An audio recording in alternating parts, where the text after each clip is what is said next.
The following production is part of the Play Some Video Games podcast network.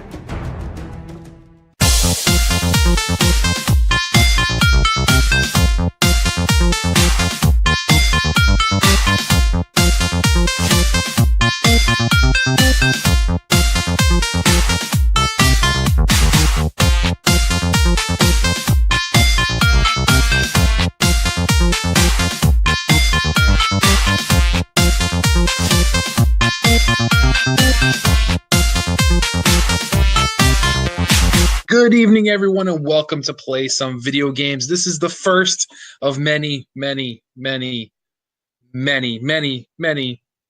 recap shows you'll have here for E3.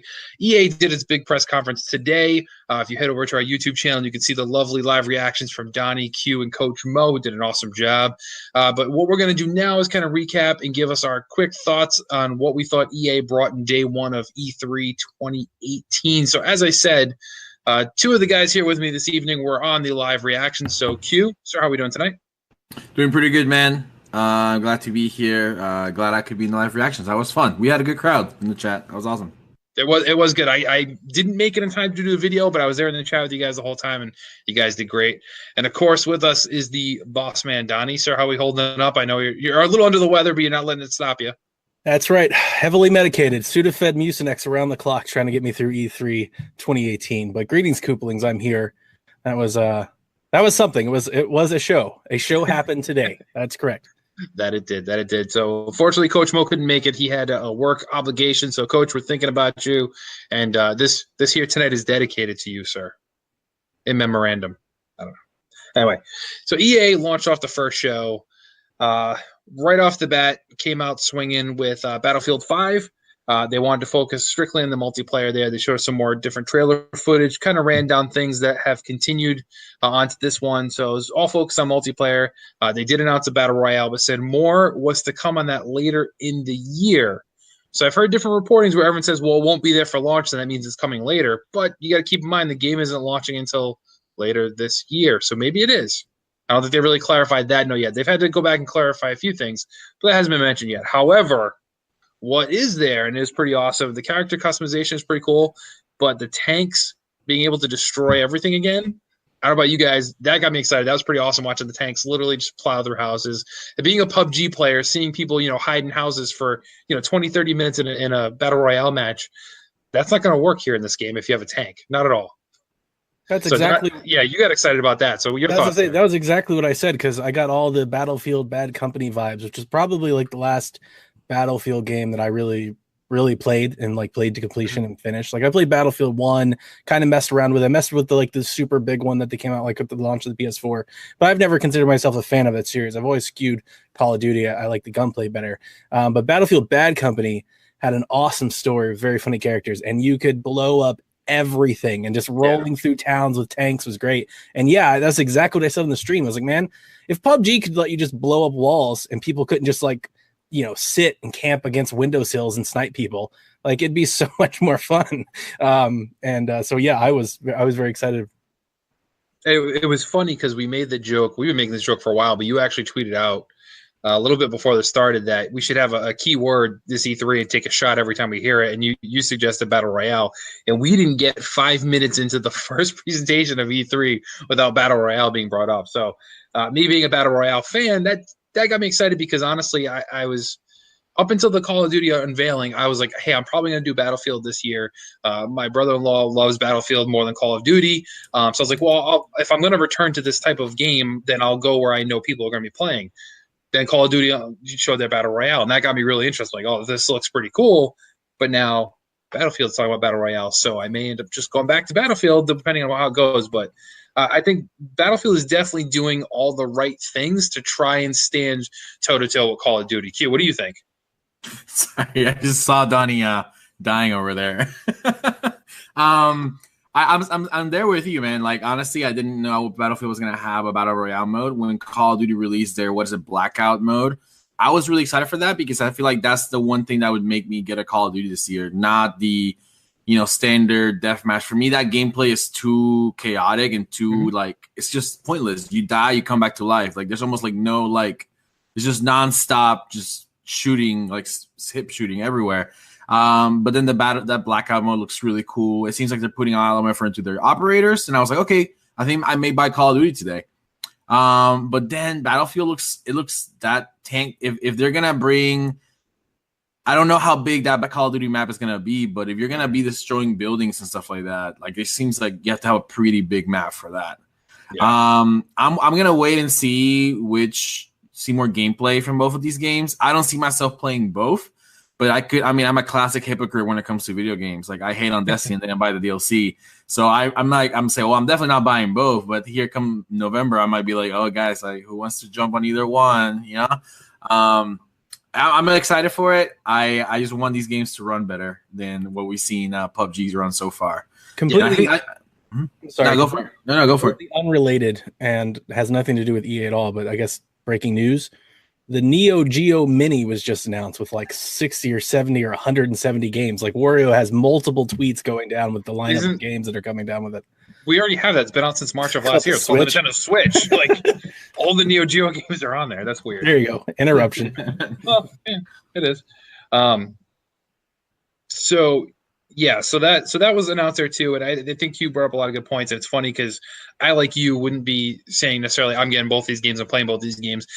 However, it may be a possibility because of game share with Donnie and I. He may buy one, I may buy the other. You know, Black Friday deals, post-holiday deals, for sure. But it's weird because you look at, you know, maybe PUBG is going to announce something on Microsoft tomorrow, but when you see what the competition is doing with Battle Royale, and even if you're not a fan of the cartoony style of Fortnite, what Fortnite has done for Battle Royale, it's constantly changing and evolving.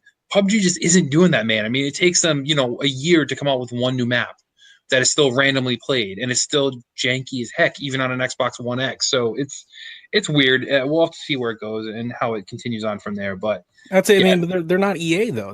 We've all been saying that. That's the difference between indie and AAA. I mean, they've got multiple teams that outflank anything PUBG can do. I mean, they can do that in their sleep, and so can everybody else. That's why everybody's doing it. Yeah, that's kind of how the market works. And I don't know. Yeah, sorry. I don't know how much like minor details impact like how stable a game runs, but I feel like when I think of a Call of Duty or a Battlefield Battle Royale mode, I don't see those games adding the level of equipment. What am I looking for here? When you go around in PUBG, like like scavenging, you gotta find all these parts. You gotta you find new pants, you find new helmets.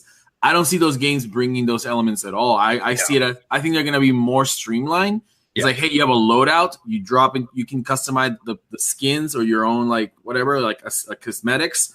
But the loadout that you jump into the game with, that's what you have, and you may be able to pick up ammo along the way. Sure. But and I think that may help those games run better. The fact that it's more streamlined. Hey, we can grab a tank through buildings. But the loadout that you have is a loadout that you get. You don't get to pick up weapons along the way and stuff like that. That makes a lot of sense. You might be right. I mean, that's one of the things Fortnite does to an extent. It's not so much, hey, I got my gun. Now I need to get my scope, and I need to get my silencer, and I need to get my vision, my sight.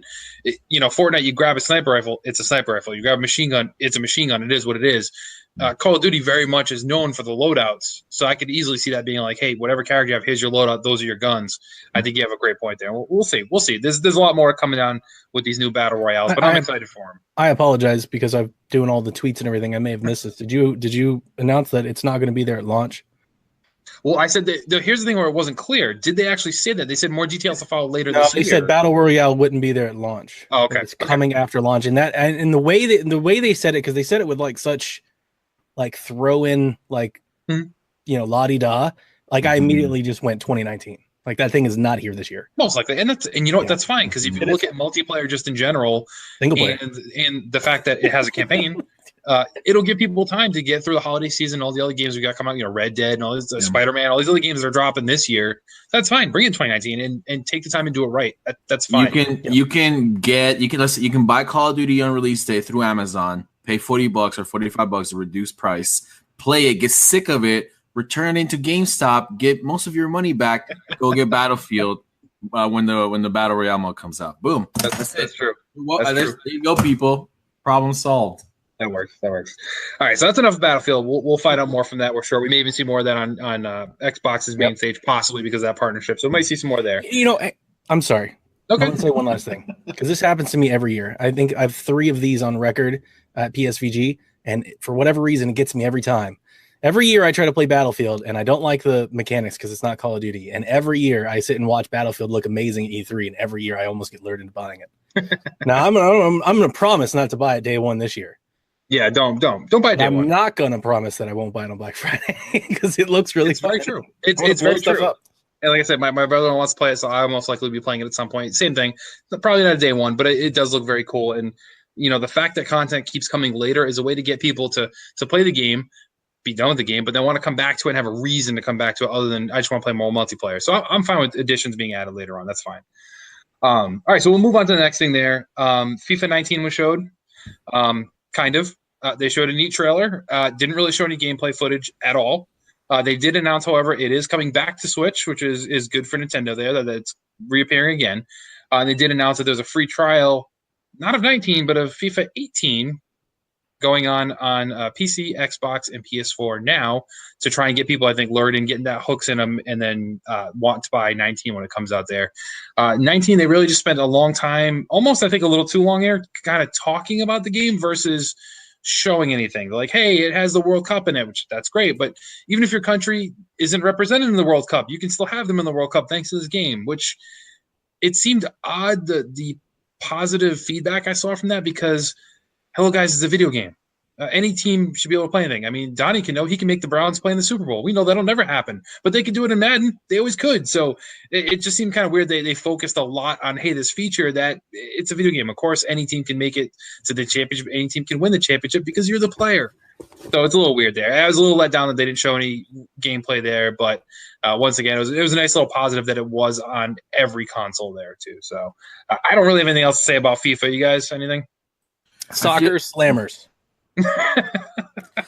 It's a bummer that on a World Cup year, I mean, they had the UAE, right? But I feel like you could have put together at least a really cool gameplay mashup for the World Cup, just to hype up that game, especially on a year like this one. The World Cup starts next week, and I feel like they spent a lot of time talking in front of that trophy, and like it was just kind of like, eh. Yeah, and I was going to say this is going to be a recurring theme, but I mean, talking a lot about the game and not showing it sounds like the tone that they went for their entire conference, and It makes me, and I'll say this again, so it may even sound repetitive. It makes me wonder, like, how much is there new to this new soccer game besides the extra league? They didn't really say anything. Yeah, but you know what? That's fine, and we kind of had some offline talk earlier with Coach before when he wasn't able to make it here.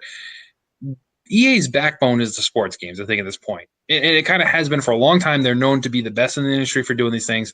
I don't really know how much more you can add or change every year other than saying, like, hey, here's the new rosters, here's the new things. We've talked about this before, especially in the podcast, that, these things probably should transition into more of a service where, hey, you buy Madden, you have Madden.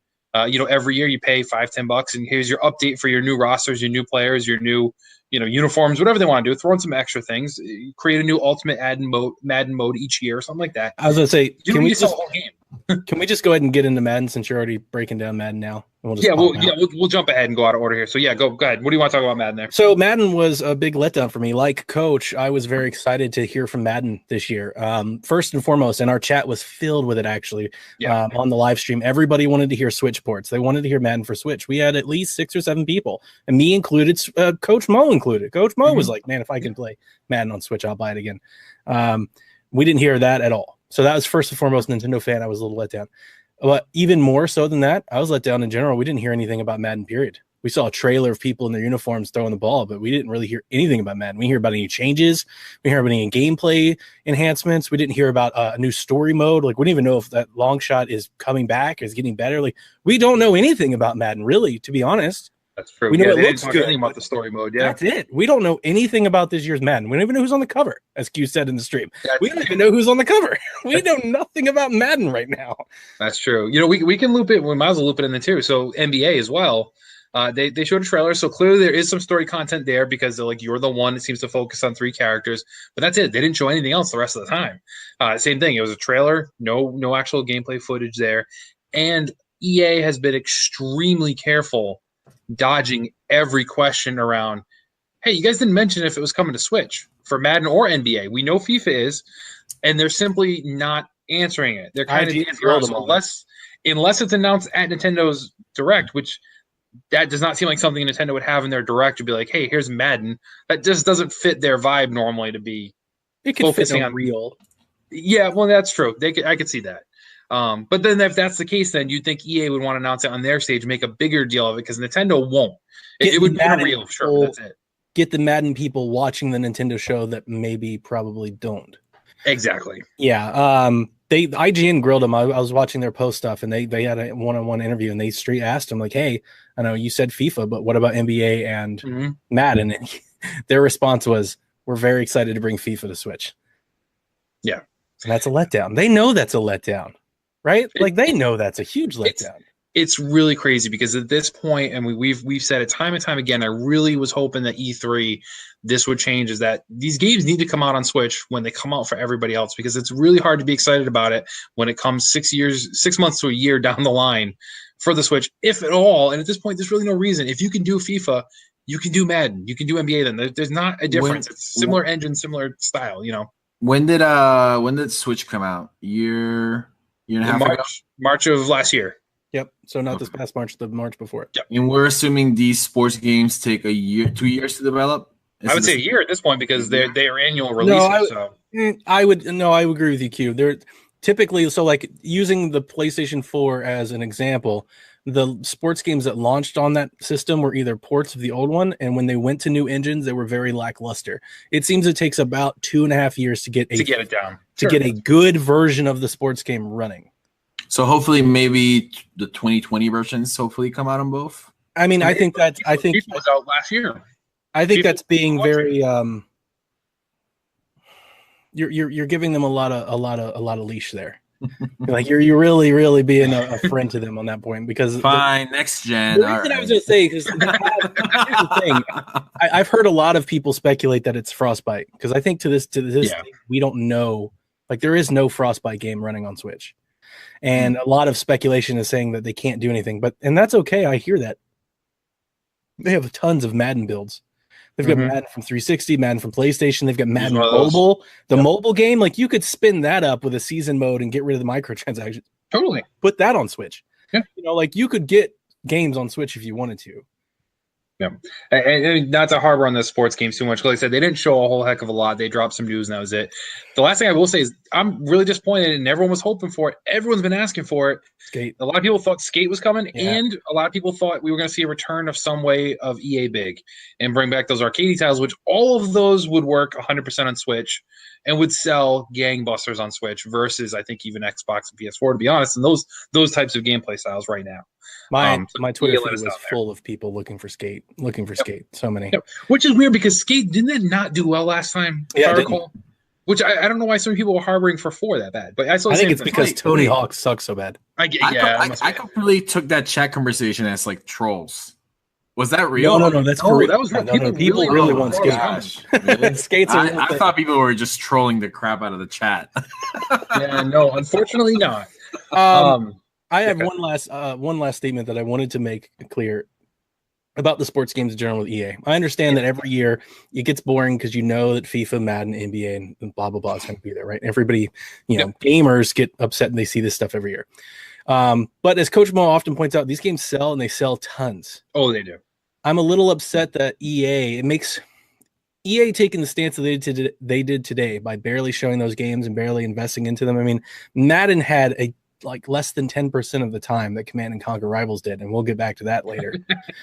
But it makes me feel like EA doesn't appreciate, their bread and butter. It's like so often sports gamers want the sports games to be held, in high credibility. They want gamers to recognize that these games are amazing, that like they have a huge fan base, and it's like it hurts it even more when the own company comes out and they're like, yeah, let's give them a trailer, let's get beyond this so we can get on to the other stuff. That kind of sucked. I didn't like that. And the biggest thing too is, I joked about it, especially in the chat as you guys were watching live, they spent more time talking about that punk, esports guy and bringing him on stage to talk about the Madden championship again than they did actually showing or talking about Madden at all. That makes zero sense. You're talking about something that, not a lot of people care about. Especially like, so esports is getting bigger, yes, but the Madden portion of esports, I think, is probably one of the smallest categories when you look at, like PUBG or Fortnite in esports, or even the fighting games, Injustice, Street Fighter, Smash, even at this point. It's such a small demographic that would actually care or follow that, or even know who the two guys up on stage were that would be there, which is crazy. But then you then see the fact that, okay, so I'm not a huge sports fan as far as games are concerned, but every EA conference every year, I've actually been interested when they talk about the story mode. When they talked about Madden the year before, when they talked about the basketball one, like, and the soccer one, like, I would never play these games, but I was interested. Like, wow, this to me is a great addition. You added a story mode into a sports game about this kid coming out of high school or coming out of college. I can get behind that. If these games actually do have it, which NBA appears to, they didn't talk about it at all. And that was the one thing that, as me as a gamer that's not into sports games, had me interested in. They just completely blew it off, which is a big disservice, I think. I expected more from EA, especially being the first conference out the gate for E3.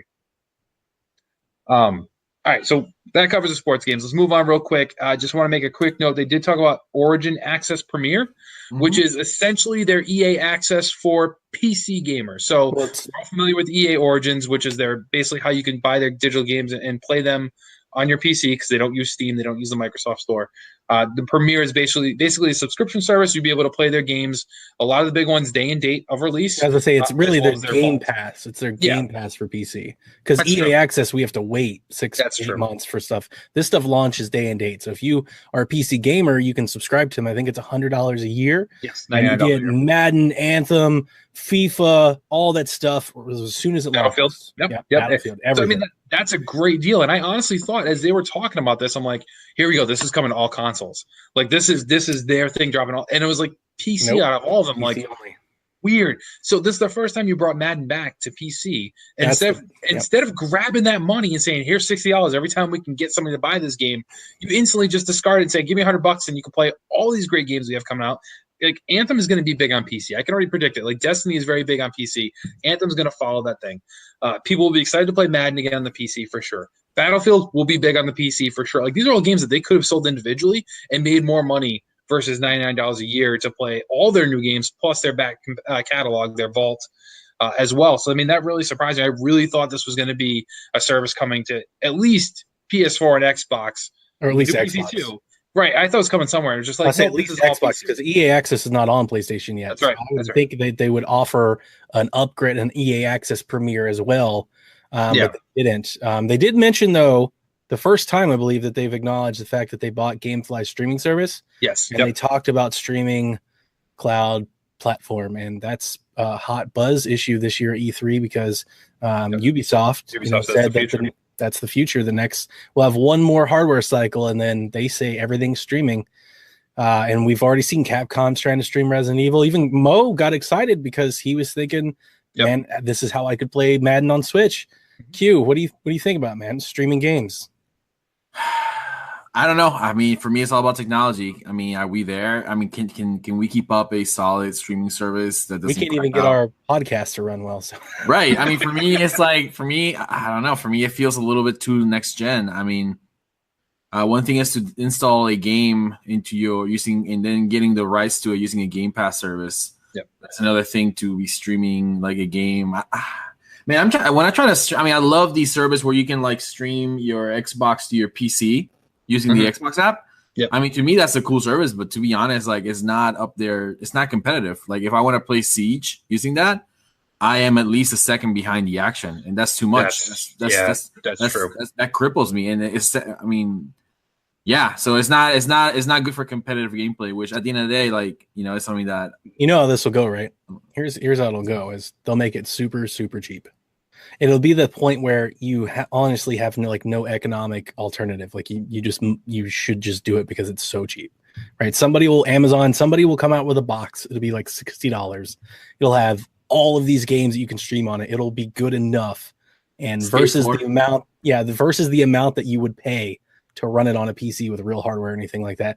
That's how they'll get people early, right? So like moms and everybody else, the casual market will start to move over there, and then games for us won't have a market anymore, and then it'll slowly turn out. But that's true. I mean, you look at, this EA thing is already cheap. It's $100 a year. That's less than $10 a month. Like, that's That's pretty impressive. That's why, to me, crazy. it's crazy to bring all the day and date games like that. It's crazy that they promoted them both at the same time. They said, hey, like we've got a streaming platform and we've got a download. It's like they're diversifying their funds. They're like, let's see what wins.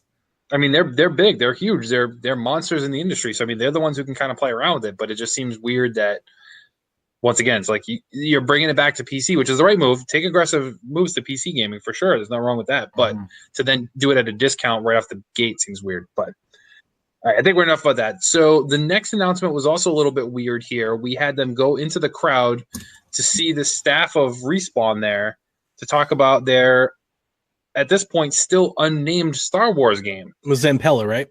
Yep. Yeah. So this was almost why bring it up, because this made people a little mad. So they talked to him a little bit. Just a little bit. They're asking questions like, "Can you at least tell us the time frame in which this game takes place?" He's like, "Sure, between episodes 3 and 4." And I had my episodes wrong. That's between Sith and New Hope. Okay, I had my episodes wrong in the live stream. Yeah, so it's like morons. Right, so we're at the Rogue One stage. We're in that area of the time frame. It's same time frame that Solo takes place, all this kind of stuff. So it's okay. That's fine. It's the biggest gap I think in the timeline you can explore. So there's plenty of places to go. But to me, that's a cop out, because you can create your own story, and it doesn't matter because you don't need to fact check it with anything else. And then they kind of just said, "Yeah, it's going along good. I'm not gonna tell you the title of it, but it's coming out holiday of next year. We hope." So okay, there's no point just said not this year, right?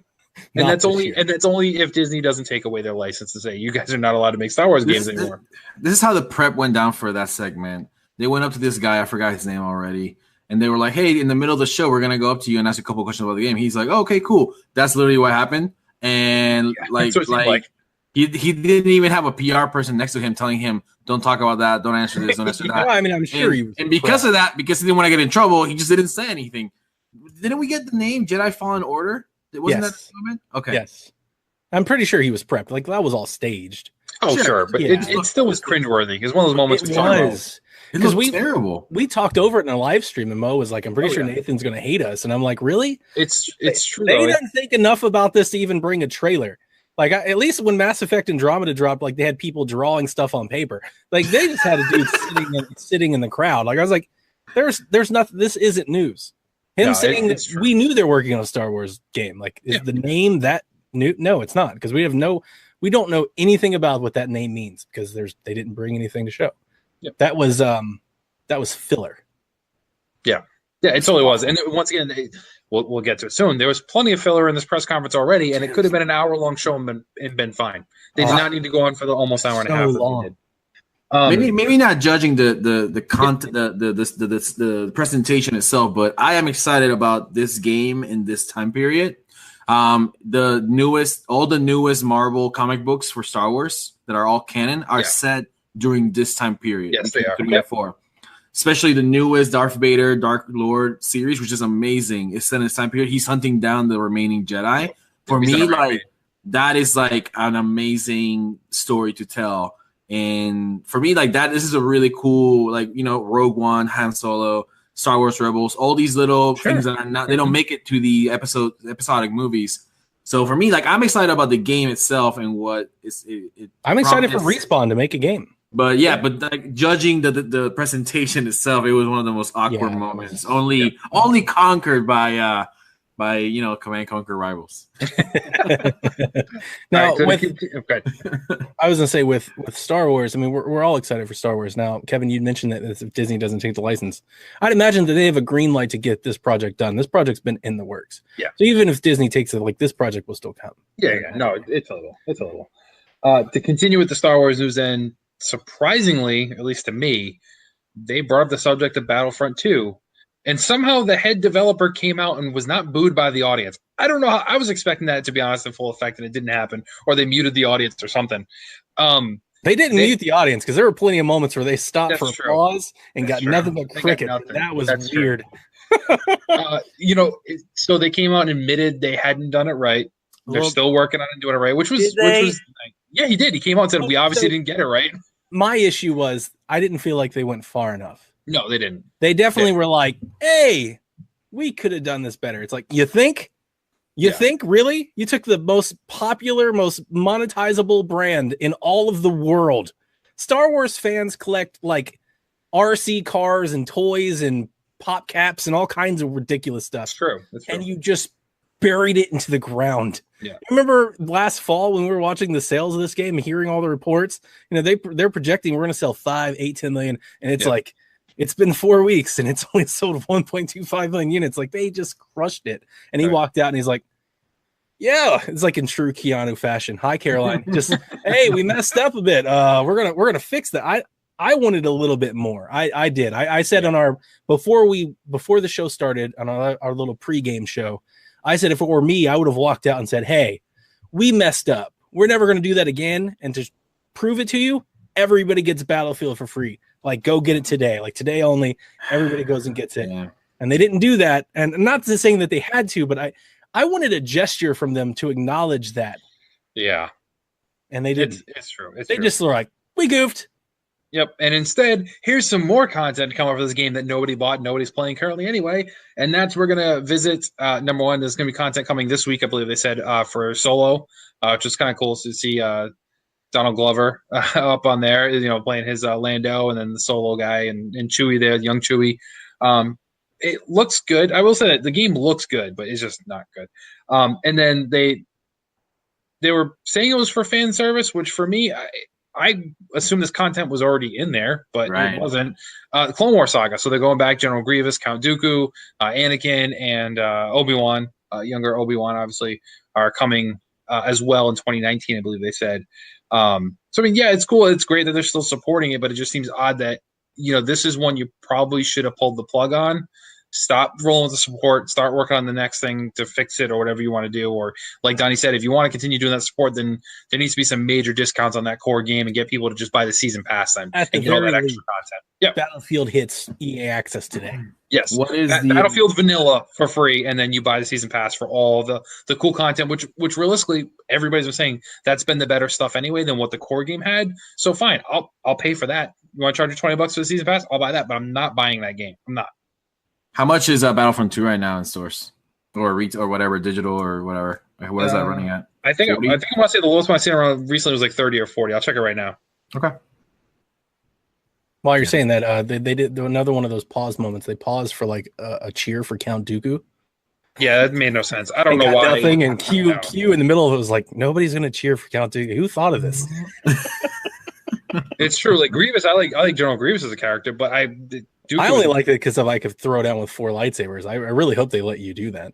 That'd be awesome. That's true. All right, so the standard edition on PlayStation 4 right now is $20 on Amazon. It's normally $40, so it's on sale right now though. There's only 5 left, so if you're not watching this live and you want to order one, guess what? You're probably not gonna be able to. And it's still not EA Access. No, and the version that comes with the DLC is on sale for $43. Right. General retail is $80 still on that one for all the DLC. So even if you wanted to get it on the cheap and you want that extra content, you're not getting it cheap.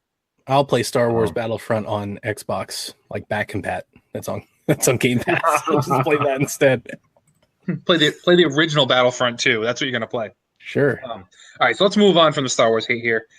This is one I liked. This for me was probably one of, if not the highlight of the show for me. Unravel 2. So I poked fun at you guys for missing all the stuff that came out that basically announced the game, rated the game. There were people already playing it on PS4 hours before the presentation. Yeah, let's go ahead. I was gonna say I posted that this morning. Like as soon as I woke up, I saw that they had revealed it. I didn't post it was yarning because I was trying not to spoil it. But I told folks, hey, EA's got spoilers out there on Twitter. Follow it. What I didn't know, I had no clue that they would have a companion. That was a complete on the fly riff. I was like, here's my bet. Because what I saw when I saw the way that they like showed him in need, I immediately went Yarn Yoshi and Yarn Yoshi's Poochie. Yeah, that was like my immediate thought. I was like, they're gonna give him it's gonna be a co-op game. And that's exactly what happened. I was like, hey. No, it's true. And the game looks good. It looks great. It's a co-op adventure. It's like you mentioned. This is basically, I don't think there's even going to be a way that you can play the solo. I think you have to play No, you can play it solo. Oh, you can? Okay. Yeah, you can. And it's out now, which was crazy. That was their and it's out now moment, which was like $17.99. Yeah. Well, if you have EA Access, I thought. Correct. $19.99 if you don't. Okay, so still a great deal either way. Graphically looks fantastic. I'm excited. This is a game that me and my wife can play for sure. So I was kind of telling her about it in the drive earlier today. She was like, "Hey, what happened in the press conference? Anything good?" This is one I immediately brought up because I think it's a lot of fun. I think she will dig this one for sure. The one, well, two commentaries on it. The gameplay they showed when they had the people demoing it did not do the game justice as the trailer they showed at the end that showed you more levels. You're like, oh, this looks really cool. So they probably should have done the trailer first and then did a little gameplay and say, here's how the co-op works, because it was a little jarring. Second thing, how is this not on Switch?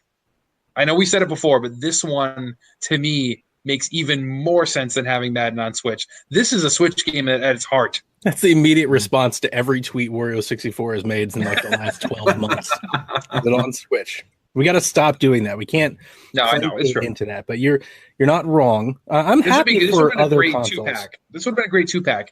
Unravel 1 and 2, $40-$50 on Switch. People would buy it. That's all I'm saying. You're not wrong to ring the bell that EA is not showing the Switch any love, and that's true. And at this point, there's really not a whole lot of defense for that. They can't say that it's the Wii U struggling base. No, definitely not. Right. It's selling gangbusters. Like why they don't have any support, even for their, indie greenlit projects. Like, and now this again, isn't this Frostbite? It is. I think Yarny was a Frostbite. So tech not sure. I think it is, but that maybe that's it. Maybe that's the reason, or maybe they just don't want to. Maybe they don't want to. That's fine. Like they just don't want to. They don't like it. Sure, it's definitely possible. It just seems very, very odd to me. So it was on Frostbite engine powered. So maybe you're right. Maybe that's the big clue here. But you're right. There's no excuse anymore for game companies not to develop for Switch. If it's something at all, there should be something, and they didn't really show love. But not to harbor on that. So this is definitely a purchase for me. Me and my wife are gonna play through this. I think hands down. I think you mentioned you and your wife. This would be a great one for the two of you two. I mean, the fact that it's co-op for me, or it can be co-op, it's a huge boost. Honestly, you'd be surprised how many times I jump online and I literally Google search like couch co-op family. I do the same. All the time. That's how I came across Diablo 3. Honestly, I wasn't a Diablo person until like one day I was just like, all right, I need to play something with my wife. People were like, oh, Diablo 3 is a definitely great couch co-op, and she loves it. So for me, it was like, for me, any game that appeals to that. It's not too crazy. It's not too complicated. Mm-hmm. Someone that doesn't play a lot of hardcore video games can pick it up. That to me, I did not play Unravel 1. I would play Unravel 2 just purely for that element. Yeah, I'm right there with you. So Donnie, this is you and the kids, you think, or you and the missus? Is she picking up? We played Yarny together. Now I'm not going to buy it. Coach Bo bought it. He said he'd just try to stream it for us this weekend. I played Unravel when it hit EA Access, and I'll do the same. Or I purchased it on Xbox and you get it anyway. There you go. So. Well, if that happens, yes. This isn't one I'm going to rush to jump out to get. But yeah, whenever I can get availability to it, I will play it. Yeah, fair enough. The first one is, I said this on the stream. The first one was good. It wasn't bad. It wasn't like revolutionary. Sure. It was like that Super Lucky's Tale, ukulele type mold. It wasn't Mario, but it was fun. Yeah, and it was an indie game. You got to remember that. It's just one that EA helped, push along out the door is kind of what it was. It wasn't an EA developed game. This was something they assisted with. So right after that, they kind of went into their next EA original, they call it, where they kind of helped the developers. And this one was interesting. Sea of Solitude. So at first, I was kind of like, what's going on here? Because they had the lead developer, the creator, if you will, go up on stage, and she was clearly nervous and very emotional about telling her story and what they were doing with this company, which is fine. We got to remember, one of my favorite moments from last year's E3 was the guy from Ubisoft talking about being able to make a Mario game and how that was like his life's dream. And that was one of the best moments. You saw him, break down, seeing that trailer, seeing Miyamoto introduce his game was like, to me, this was the same kind of feel. I liked seeing this. And she went on to they didn't really talk a whole heck of a lot of the game. They talk about how emotions will play into it. But first thing right off the bat, and I think you said it on the live stream, Donnie, is the visuals of this game. Right off the bat was like, this looks cool. So Donnie, talk us through your thought process when you saw it. Yeah, my highlight of the show had a great style. Immediately brought back. I immediately saw Wind Waker and I immediately saw Rhyme. Now those are the tale of two stories. Wind Waker, one of my favorite games I've ever played. Rhyme, I couldn't get rid of that game fast enough. Sure. Yep. So we don't now. I thought about this when we got off the live stream. I actually thought about this quite a bit today. my highlight of the show based on first impressions, like I'm judging a book by its cover instantly. They didn't show us anything really about how this game is played. No, not at all. They basically showed a boat like floating in water. Like I really don't know what the gameplay is, and that scares me. The last time a game hooked me like this on Look Alone was Beyond Eyes. And Coach Mo loves that game. I didn't enjoy that one so much. So this one still has to win me over, but at least there's a lot of leash there for it to do so, because I want to know this world. I want to know that character. I really like this one. They didn't announce where it was coming, but it's coming 2019. This looks like a Unity game. This might come to Switch. I can see that. I can see that, and you're right. They have me on a leash here with this one. This looks good. I want to know more. I want to see more. This isn't one I just brushed aside and kept going like the two of us did with A Way Out. That was the last original, and you and I dropped that half hour in. We played the first two chapters and we're like, nope. Yeah, why would I play? I forgot what that game is about. And it's not that it's bad. It's just like, why would you play it when you could play anything else? Like, I've got 100 alternatives that are better than this game. Q, that was the game where it's the two guys breaking out of prison together. Oh, yeah. I thought it was going to be Shawshank Redemption, but it's not. Like the voiceover is really. It's not that the voiceover is bad. The writing and the dialogue is bad. Yes. Yeah, it's not. So anyway, SOS. She did a great job of selling her game. I wish she would have let the game sell the game. Yes. So it's nothing against her. I loved the passion. I really, you could tell. I said it on the stream. Coming from MomoCon, I just met 10 people just like her. Like the amount of life that people put into their projects. Like this is her, like you can tell she's connected to it. I love that. You want to support it. Just like you said, the Ubisoft, you want to buy in just to support that passion. But at the same time, it's like, what are we doing? Is it like a puzzle game? Is it an action game? I don't even know what the game is. I need to see the gameplay. Like somebody play a level. Give me a demo, something. Yeah, it's true. And I will say, though, big kudos to EA. We look at right now the struggles in the industry for female-led projects, not let alone female-led characters. This is a woman's, designing this game.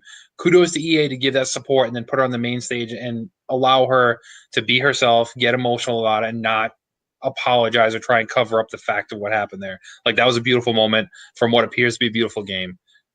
Q, your thoughts? Does this one have you interested too? I'm interested in the art style and the music. I mean, if that's the music in the game, the music is just. I mean, someone posted in the chat. It could be Enya. I don't know if that's like an artist or not. Yes, I don't know. So okay, great. I like games that tell good stories, and for me, like I played Valiant Hearts, I think. Mm-hmm. Yep. For me, like that game was just very basic, but I thought it was a really great game, and I just got hooked on it one afternoon, and I played all of it in one day.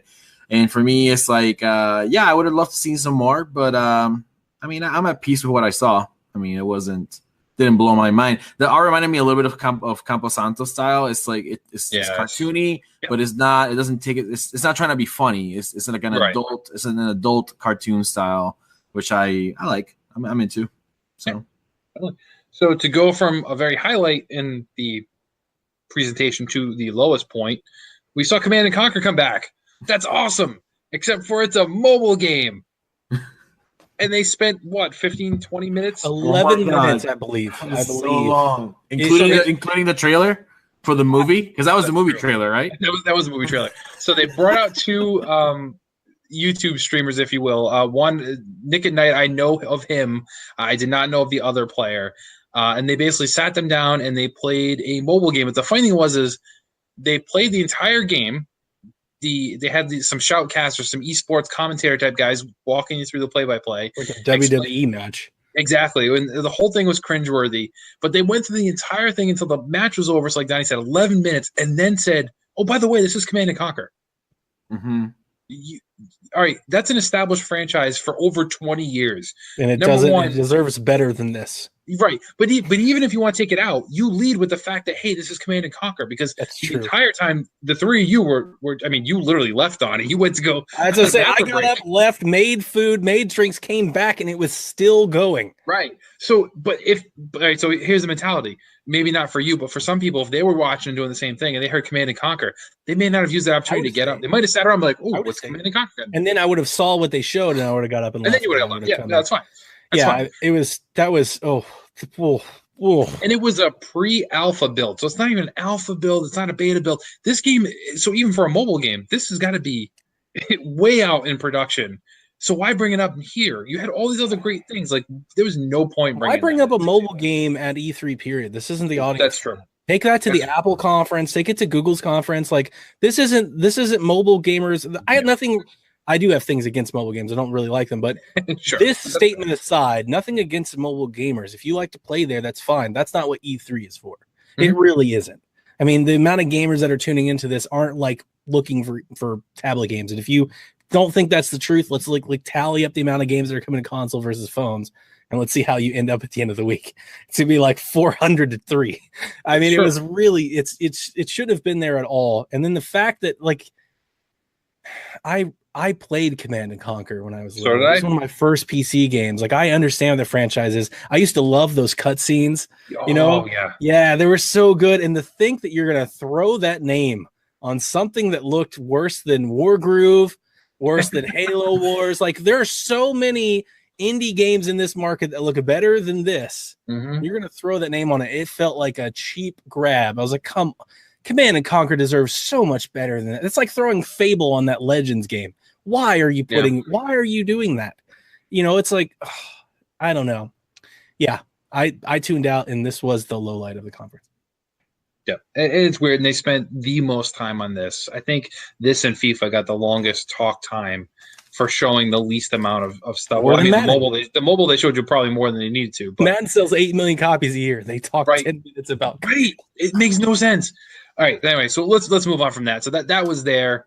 You know, if it's free to play, I'll probably try it out. Sure. I try a lot of mobile games, but you're right. Not E3 stage. So let's get down to the big announcement here. This is the one everyone's waiting for, and EA knew it because they started the presentation off with it. Just kidding. You're not wrong. They started the presentation off saying, We just keep interrupting Kevin. So EA started the press conference with, "Hey, we have Anthem, but we're going to talk about that later." Made you sit through the next hour and a half to get to what people really wanted to see the most out of everything there. No, it totally is. It totally is. Great trailer. I would say great trailer, but the whole entire time I'm like, I want to see gameplay because we saw a trailer. So that trailer was just another trailer. Then you bring out the devs and you sit down and have this pre-prepared, very PR approved, very contrite conversation that was supposed to appear to be an interview, which it wasn't, for some Q&A. Some tidbits in there were kind of cool, so kind of informative, but I mean, all of us were screaming, "Show us the game. We want to see the game. You don't need to do this. Show the game. Show the game. Show the game. Show the game. Show the game." What, maybe 10 minutes into it, they finally showed the game after some also very pre-planned tweets. So they asked Twitter for some questions, and they got them. They obviously had them for a while because they had video answers basically to the questions, so it wasn't anything real. But they didn't portray it as that either, so that's fine. But there were things like, "Hey, how about them loot boxes?" Like they clearly strategically picked things out. Can I customize my character? You know, stuff like that. It's fine. They gave us all the answers we wanted to hear. They're claiming no loot boxes at all now. On the conference, it didn't sound quite that way. The way the man answered it, it sounded like he was trying to dance around the issue there, and that there would be some, but they wouldn't help you have an advantage, which is fine. That's like how Destiny does it. But it just seemed to be a little suspicious the way he answered it. But they're tweeting out now saying absolutely not. There's no loot boxes, no microtransactions for anything like that in Anthem. Then they finally showed some customization stuff there. It was pretty cool. The way you can kind of trick out all your different javelins, they're called, right, Q? Yeah, javelins. Okay. Your suits, your mech armors, if you will. And then they showed some gameplay, which was really cool. I am excited about this. Surprised they gave the release date of February 22nd, the same day as Days Gone. Unless one of those move, that's going to be a kind of a clash of the Titans here. However, we'll note Anthem is multi-platform. Days Gone is not. So that's another Horizon Zero Dawn versus what was the other one that came out like the same time? It was Mass Effect Andromeda, which was multi-platform. So somebody said one of these games is going to do well and the other one's not. I just like to point that out every chance I get an opportunity to do so. You totally did. So even though it was a first-party title, it did better than the third-party, the multi-platform title. So yeah, it's interesting. This definitely looks like fun. The one thing that I'm cautious about is, and this isn't a bad thing, and forgive me, Devin, is this going to be another Destiny situation where your core game is limited content, and then, hey, buy the season pass for a little bit more content, and then a year from now, buy another season pass for a little more content, when it's all something that could actually have been in a single game and released for $60. As much fun as I've had with Destiny 2, and I'm still playing Destiny 2, don't get me wrong, everything included with that season pass could have been in the core game because the core game did not have a lot of content in it off the bat. It was just something that was grown. I have no problem with games coming out and then growing into something bigger, but if you're charging that premium price right off the bat, there should be premium content, and then I will pay extra for more great content on top of that. It seems like a lot of these companies are going out for this vanilla game that we've kind of coined in the gamer stock, and then we're okay with paying double to get what probably is the real game. I just hope that's not a continued trend here with Anthem, which looks really, really cool, despite the main character looking like Bumblebee straight out of Michael Bay's Transformers there. But it does look pretty cool. So I'm excited for it. I am on board, but I am a little hesitant. And, I mean, Dev himself said he's more interested in Days Gone on that release date than Anthem. And I might be there with him, to be honest. So, I'm not. Q. All right. Well, go Donnie then. Go ahead. What are your thoughts? So you're not, for sure. But I'm why? sorry, Q. Q, take this one. You have more shooter experience than me. Go. I mean, that's why you should go first, so I can say why you're wrong about everything. Okay, fantastic. That's better. I learned so much more about this game today by reading Game Informer, IGN, and Eurogamer than EA gave me in their own press conference. And that's a problem. That's terrible. That's awful. Awful. That said, having that knowledge, I am stoked for this game. Like, for real. Like, I can't wait to play this game. And there's a few reasons why. One, the Destiny stuff I think has gone too far. From what I've gathered from this game, it seems more Monster Hunter, more Metroid Federation Force than Destiny. This is more evolved than Destiny. This is a co-op game. You're meant to play in teams, and it's all team missions. Like, even if you play it solo, as I understand it, it basically tells you, like, hey, player X is attempting to do this mission. Have you done this mission? No? Well, then you can join in with them. It's not really a Destiny thing. It's not like that loot grind. Also, and I think more importantly, one thing that really got me excited, you can switch javelins whenever you want. It's not like Destiny where you roll a character, play that, level it all the way up, get your light level, and then go back and redo it all over again. You have access to all of your javelins throughout the entirety of the game. And you can level them up, and they all have their own skill tree, as does your own pilot. So if you want your pilot to be faster, then you level that up, and it makes all of your javelins faster, not just like the ones that are fast. So with that, all of that said, I'm excited because one, I typically don't play like multiplayer games like PvP. That was one of the things that came out today, is that PvP wouldn't be with Anthem at launch. I don't really even do PvP, typically because I get destroyed at them.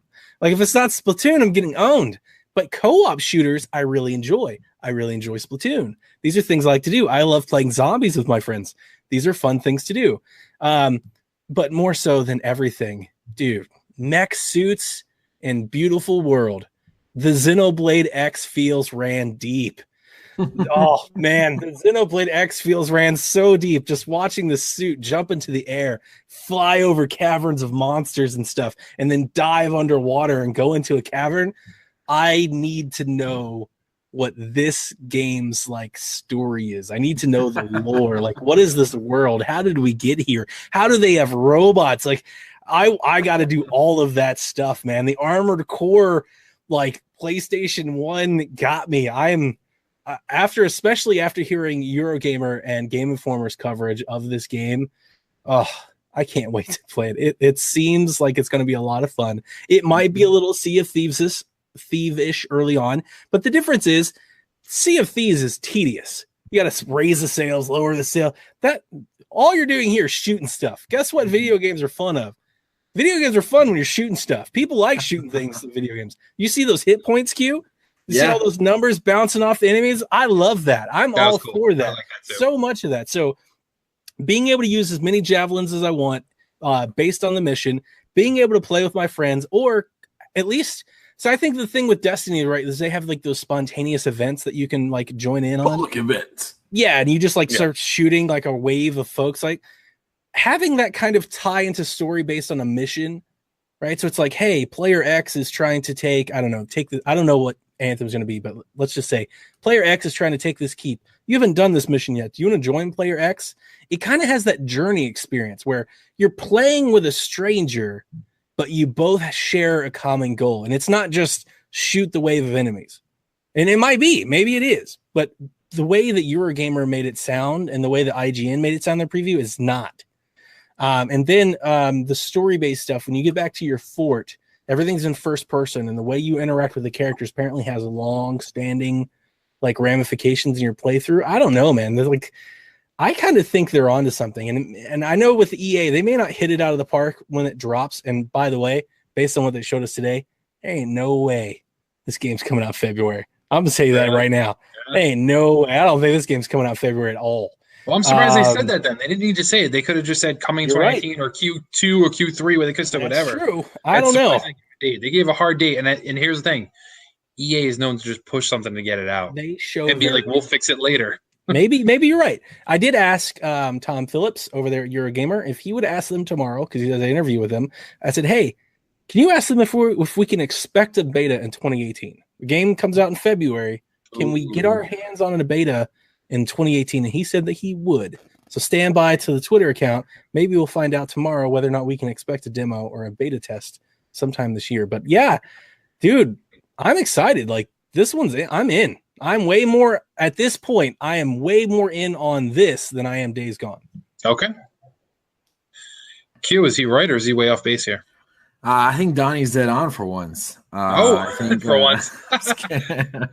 Donnie's hanging that up on the fridge. See, I'm surprised Donnie feels like this now, because this was my reaction to Anthem last E3 when they showed that combat mission on the Xbox show. That's how I felt. I was like, this game is co-op. You jump into my world kind of thing. Like if you in that original trailer from a year ago, you had two people running together, and then near the end of that mission, two other players joined their instance. Like, so hey, last year I had all the Devon prep, and I just thought it was a Destiny clone. I just thought it was going to be like a loop grind type of thing. And based on what I saw today and when I read afterwards, it's not.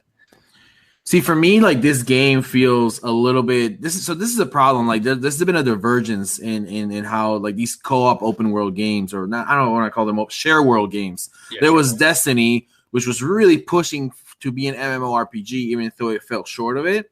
Yeah. And then you have what I call the Division formula, which is in the Division, you never see other players in the Division that you don't want to see. Right. The only people in the Division that you see outside of the dead zone are your own friends that join you in your map. Mm-hmm. So which is like Monster Hunter style. So for me, like this game is gonna be more like a Ghost Recon Wildlands in the sense that you are running your own experience, or your friend is running his own experience, and you can join them. They can join you in missions. You can accept to do missions together, like a cooperative mission, stuff like that, or run like a raid or a strike. I love everything that I've seen about Anthem. I'm very excited for this game. This game, alongside a few other games, is the reason why I really, really don't expect or hope that Halo 6 comes out this year, because this is a very tough, not tough. This is a very between August and March, May of next year is like a war zone for the shooter world right now. Division 2, Battlefield, and Call of Duty pulling out their battle royales. The Anthem. You have all these. Sorry? Gears. I'm hoping. Well, maybe we'll see. Maybe we'll see tomorrow. In 24 hours, we'll know. And for me, it's a very competitive. I mean, plus you still have Rainbow Six Siege going. That's not going anywhere. Fortnite's not going anywhere. PUBG's still in there. Yes. Yeah, for that niche fan base, yeah. So for me, it's a very tough market right now to ask someone to devote a fraction of their evening or their week to a shooter game. You better bring it. But so far, I like Anthem. Like I was telling Donnie earlier today, there's hype and there's excitement, and I think I'm too old now for hype. I'm tired of being let down by experiences.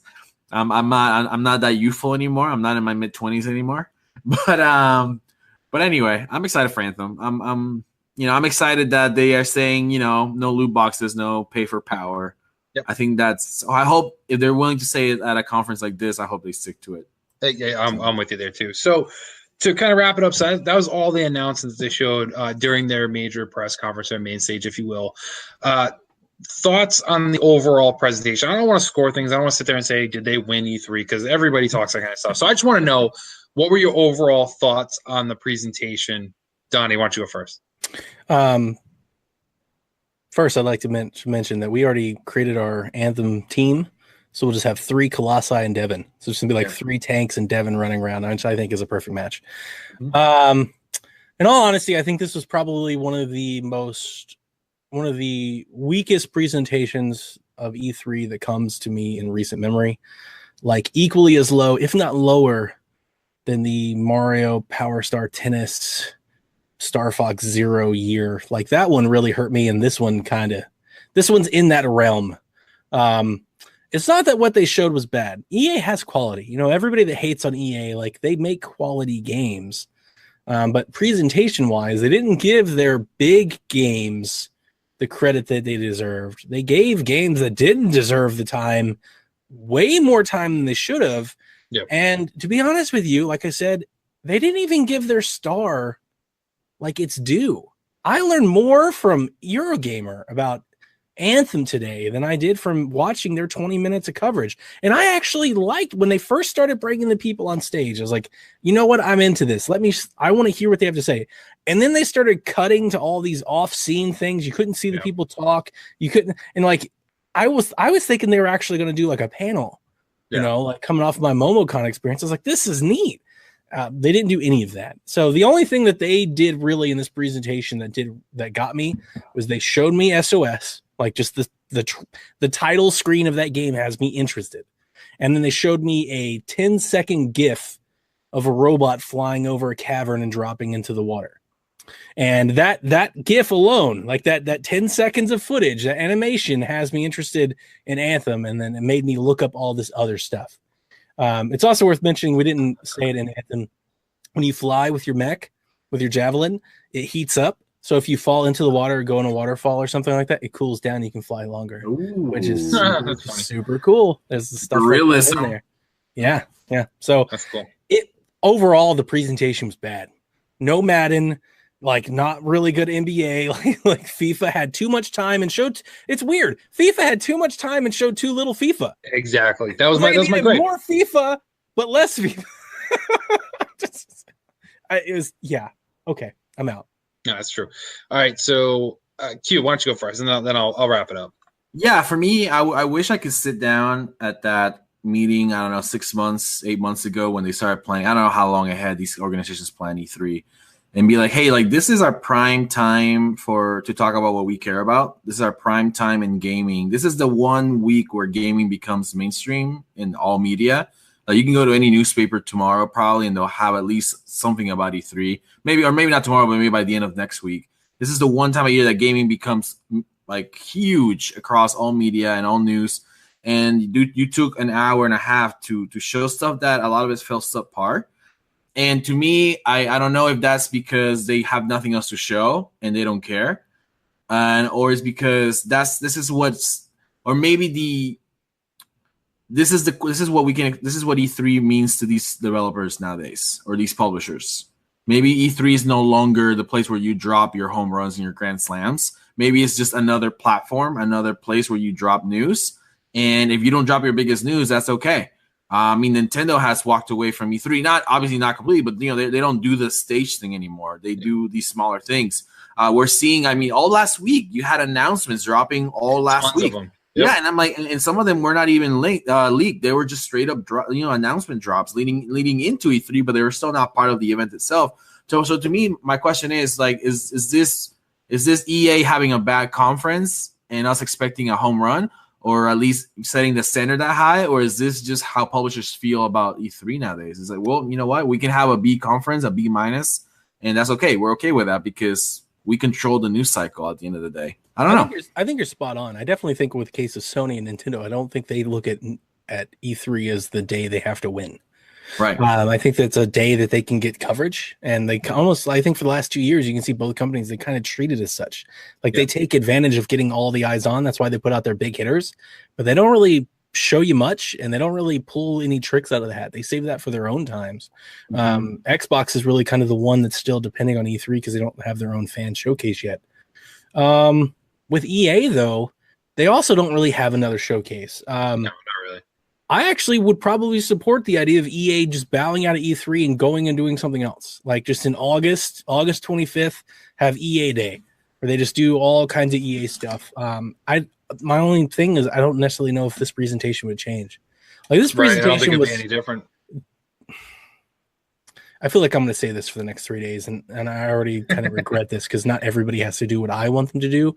But I've been saying this for a long time now. Folks, get off the stage. Yes. Like that hurt this conference so much. If Nintendo directed this EA show and cut it in half, it'd be great.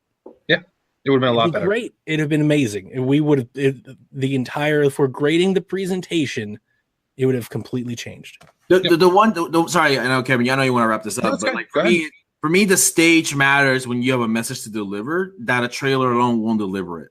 For example, going back to what's this game called? Sea of Solitude. For me, at the end of the day, a big reason why I care why I had anything to say about that game is because you had the indie developer up there giving you her heart. That's fair. That's very fair. We're gonna see that tomorrow on Xbox stage when they do 20 minutes of ID at Xbox, and you have these indie developers, back to back, giving you like their elevator pitch about why they're spending their life savings on this game, right? And for me, you can still the stage. Yeah, go ahead. No, yeah. I think you can still achieve that feeling, that passion in a pre-recorded, not scripted, and it doesn't have to be scripted, but in a edited, concise fashion. Even with her, right? Like I loved her passion, I really did. But even with her, she kept going. Like even over the trailer, she was talking. I couldn't see her anymore, and I was trying to pay attention to the trailer, but I couldn't. Like, and really, your point with her is really great. But my point that I would come back to you is there were 5 other points with the crowd, with Andre Renee and that guy, with Zampella, all of that. Just get rid of all of it, right? And just cut to the chase, get everything concise. It's the millennial talk. That's why I said I hate even saying it, but I'm conditioned to feel this way. If you cut this thing in half and really streamlined it, we'd be all sitting here talking about how awesome it was today. Like if we cut that CNC trailer down to 2 minutes, right, and it was right there with Madden, and Madden had maybe a little bit more time, it would change everything we feel about this showing today. It's not that the showing was bad. The showing was fine. If you were to do like bean counter, pro and con chart, it was a good showing. They brought good games. They look good. Battlefield looked good, right? They brought things that we want to buy, but they just wrapped it in 90 minutes of that just didn't need to. It could have been 45. Yeah, could have been 45 to an hour top. So you cut that stuff. I agree. For me, you guys kind of hit on all the points there. EA did not rely on their big heavy hitters the way they should have. Their consistent attention grabbers the way they should have, and spent way too much time on gimmicky things like developer, Q&A that wasn't really Q&A, or the infamous mobile matchup. Like I said, you could have done that, shown that really, really nice polished trailer, and then shown 10, 15 seconds of actual mobile gameplay footage like every other commercial you see for a mobile game. Like when it's on TV, you see these mobile game commercials. Just done that and say, coming soon. That's it. That's all they need to do. There's no need to talk about it. Have those announcers, have those 2 guys playing all that stuff. So for me, I'm glad this was the first conference we got, because in my mind, hopefully they can only get better as far as the quality and presentation value. Like I think if EA was in the middle and we'd already seen Xbox go, we already seen Bethesda go, we already seen Ubisoft go, and then EA was there, we would be way more critical than we are already on them, I think, after seeing everybody else do a little bit better. So maybe it's good that they got out ahead of everybody else and got out of their own way, essentially. But I do think there was some good content there. There were a lot of things that didn't need to be mentioned, but I think maybe they're just trying to fill a time block, and that's the way they could do it. So final question, just real quick. Hey, don't even need to explain on it. Donnie, favorite game you saw during this presentation? Anthem. Q. Anthem, not him. Anthem. What? I was being a troll. Anthem and him are like almost synonymous. Don't worry about it. Anthem. Okay. I was trying to make a joke. It failed. Sorry. Just like the EA press conference. Just like the EA. That's what I was. Yep. Okay, so for me, this is tough because I want to say Anthem 2. I share that excitement you guys have for it, but I think if I had to sit here and say, Kevin, you can pick one game from EA and you're not allowed to play anything else, Unravel 2. Sorry, Nothing not sorry. else? You would play. Wow. No, if I had to pick one, if you said, Kevin, you're allowed to play one EA game and that's it. For me, I think it'll be Unravel 2, only because of the experience I will have playing it with somebody else and being family time content there. The game looks beautiful, and I know what I'm getting is what I'm getting. So for Anthem, yes, we got a lot of answers staying. Like Donnie said, there were way more answers in the after coverage than what we got during their actual coverage.